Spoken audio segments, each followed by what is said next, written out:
Hi, I'm Avi Melamed. I would like to talk today about the events in Libya in the context of the European circle. Actually, it will be very interesting to explore the position and the involvement of some of the European states during the crisis in Libya. I think that we could clearly say that the European position is a clear manifestation of the classic, cold, calculated, cynical, real politics policy of Europe. In 2007, Gaddafi was hosted in France by the French President Sarkozy. He was more than welcome.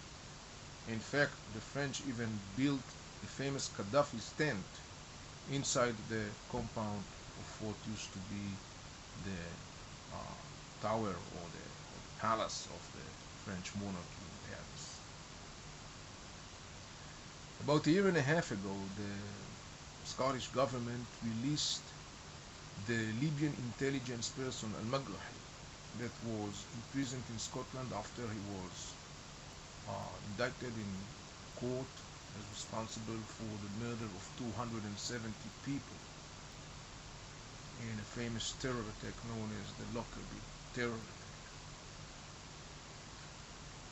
Al-Magrahi was released under the strange excuse that he was dying.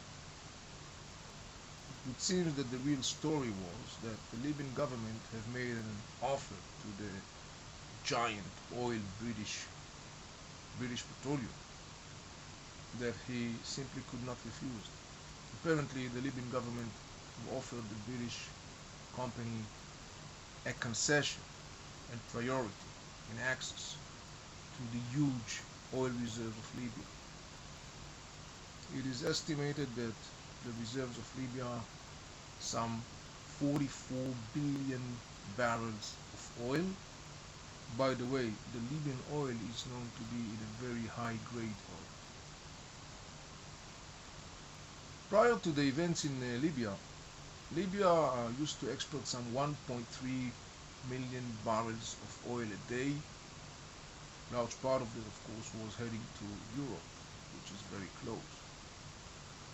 Obviously, once the flow of oil was stopped, it has led to the rise of prices of oil and other oil products in Europe. Therefore, of course, it's understood that it is a vital interest of the European states not only to resume the flow of the oil, but also to make sure that it will be done in even much better conditions as far as they are concerned. In fact, it is estimated that if that scenario is going to be realized, prices of oil in Europe will go down, and accordingly also prices of oil in the eastern shore of the United States. That may explain the fact that these very days the European states, the United States, and some of the Gulf states have rushed to announce that they are going to allocate some $2.5 billion as a first aid for the rehabilitation of Libya and its people following the deadly war that took place in Libya for the last couple of months. Obviously, the European states has lots of interests in the reshaping of Libya of tomorrow. It is a legitimate one. It's a vital one. Controlling the flow of oil, controlling the prices of oil, enabling themselves to have an access to a massive reserves of oil is clearly a European interest and also an American interest. At the end of the day, to a large extent, this is a world of cold, calculated interests, a world of real politics.